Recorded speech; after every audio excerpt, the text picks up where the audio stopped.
Money is good to pay our bills and put food on the table.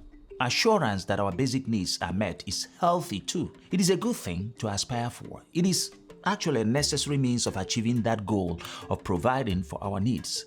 So it is not money that is a source of evil. Instead, it is in the love of money that evil lies. That allure for wealth, pushing us to tell lies or to step on others' toes and cheat to acquire it, shouldn't be worth our loyalty.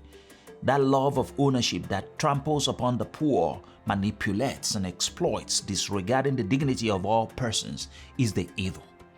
In the end, we realize money doesn't buy us joy. Do you want peace of mind and peace of soul? Then place money or wealth where it belongs. It belongs in the corner, not in the front of your destiny.